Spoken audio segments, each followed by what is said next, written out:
আগে দেওয়া হয়েছে তেজপাতা, এলাচ, দারচিনি। এখন পেঁয়াজটা দেওয়া হলো। চুলার আঁচটা বাড়াই দিই, তাহলে একটু সুন্দর মতো জ্বলবে, মানে পেঁয়াজটা ভাজা হবে, বাদামি বর্ণের হয়ে যাবে। কে বলতে পারবেন এখন কি রান্না হচ্ছে? যাক, বলতে পারবেন অবশ্যই, পুরো ভিডিও দেখলেই বলতে পারবেন। আমি বলবো না আজকে কী রান্না করতেছি, জাস্ট শুধু মশলা টশলা সব দেওয়া হবে, আর বাকিটা আপনারা দেখেই বুঝবেন যে কী রান্না হলো।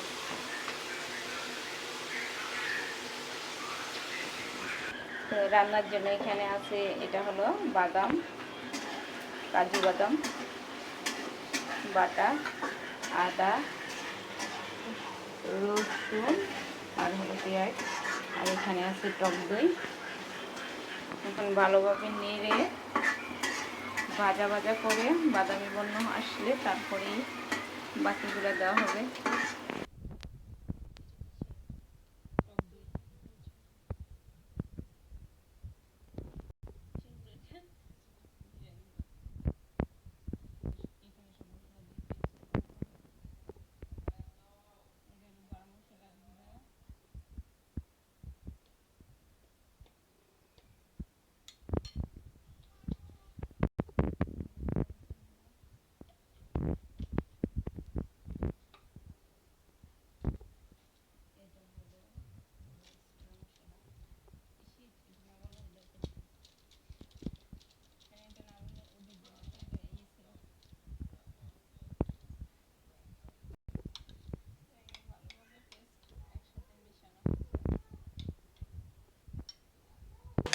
একটু পানি দিয়ে ভালোভাবে মেশানো হচ্ছে, একটু টমেটো সস মেশানো হয়েছে।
তেলটা মিশে গেছে উপরে, আর সুন্দর একটা পারফিউম আছে। এখন মাংসগুলো দিয়ে দেওয়া হবে ভালো।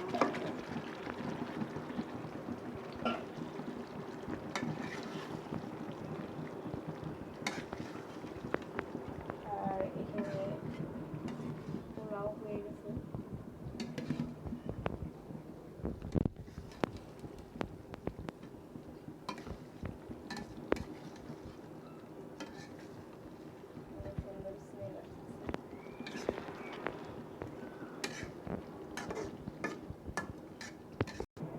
তো পোলাওটা আমি ভালোভাবে নেড়ে আবার একটু সময় করে ডেকে দিচ্ছি, কিছুক্ষণ দমে রেখে দেবো, বাস ফুটে যাবে চাউলটা। আর এখানে এটা আরও কিছুক্ষণ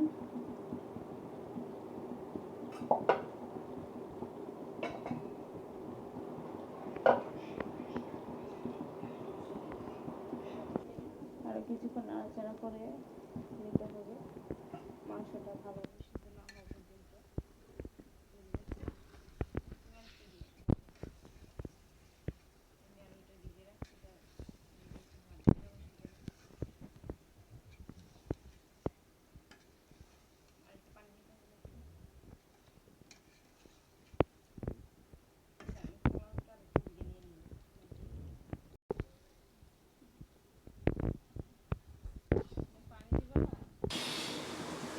এখানে একটু পানি ফুটে নেওয়া হয়েছে, গরম পানি এখন দিয়ে দিচ্ছি।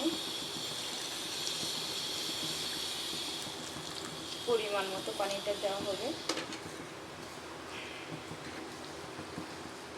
চুলার আঁচটাকে একটু কমানো, বাড়িয়ে দাও।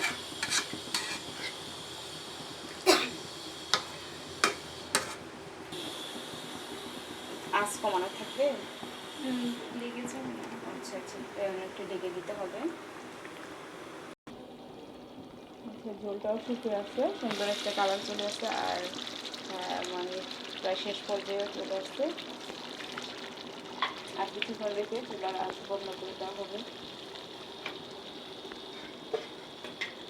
মাংসটাও সিদ্ধ হয়েছে, বুঝেই যাচ্ছে।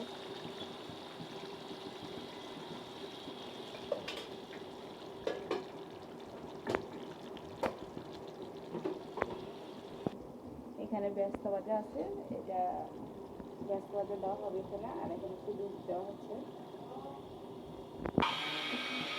তো এখন বেস্তাগুলো দিয়ে দেওয়া হচ্ছে।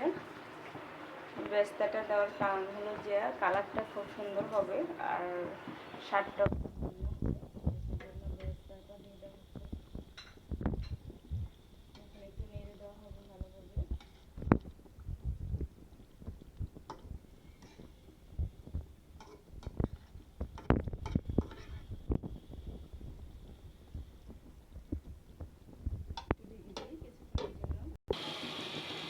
তো রোস্ট হয়ে গেছে, অনেক সুন্দরভাবে হয়েছে। এখন কাঁচামরিচ দিয়ে দেওয়া হবে, যা বোঝা যাচ্ছে যে খুব ইয়ামি ইয়ামি হবে।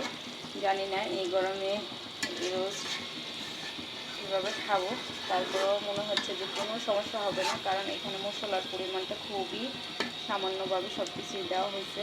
মানে গরমে খেলে যে কোনো অস্থির বা কোনো কিছু লাগবে, সেটা কোনো কিছুই লাগবে না, ওইটা চিন্তা করেই এই রোস্ট তৈরি করা হয়েছে। তো আপনারা চাইলে বাসায় এই গরমে এভাবে হালকা মশলা দিয়ে বাসায় রোস্ট তৈরি করতে পারেন। তো সবাই আমার ভিডিওতে লাইক কমেন্ট শেয়ার করে দিবেন, অবশ্যই সাবস্ক্রাইব করতে ভুলবেন না। সবাই ভালো থাকবেন। আজ এই পর্যন্তই, আল্লাহ হাফেজ।